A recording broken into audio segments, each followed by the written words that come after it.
Idol news. Breaking news here, folks! It seems as if the dark past of the beloved honeybird of whisperia, Keiko Mori, has finally caught up to her, and the sharp claws of her ex-underground idol group, leobears. On Twitter, a now-deleted thread had been publicized, documenting a scandal between the two aforementioned idol groups. An ex-member of the leobears supposedly committed crimes and then left to cover her past mistakes. As of now, the subject matter had been trending online, causing mass exposure, which, in turn, eventually resulted in the idols involved in such acts becoming suspended. Keiko Mori is an idol in the group Whisperia. However, as stated before, Keiko was known to perform for the underground idol group, leobears.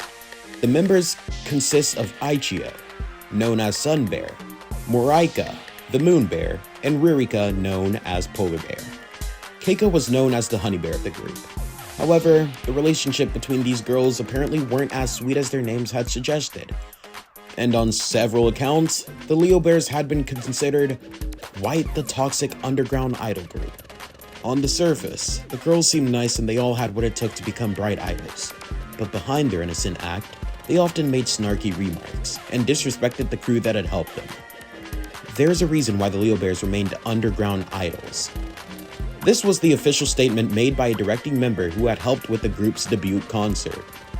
Evidence shows that Ichiyo had convinced Keiko into committing theft, as there are documented occurrences of Keiko stealing from several other rivaling underground idol groups. It was also made public that Ichiyo had forced Keiko to scam and lie to higher-ups. According to Ichiyo, her comments were just a little suggestion to stand up for herself, and that it was just a suggestion. Or at least that's what Ichiyo, the leader of leobears, states. With all of these crimes and misdemeanors, Ichiyo had managed to rack up enough evidence to publicly call out her ex-group member. We figured that at the center of said scandal, the entire ordeal was a revenge attempt planned by leobears after the departure of Keiko. With Whisperia's further reach and growth in popularity in recent times, it is suspected that this led to Ichiyo becoming envious of her ex-member's popularity. Ichiyo proceeded to expose Keiko on Twitter for her past actions. This had left fans unsure on whose side to take, some going as far as attacking Keiko with death threats and such. It is suspected that the idol company didn't want to ruin face, seeing as Keiko had been given a temporary suspension. After hearing about her ex-member's suspension, Ichiyo tweeted she has nobody to blame but herself. The fool didn't raise her voice back then, and she still clearly hasn't raised it now.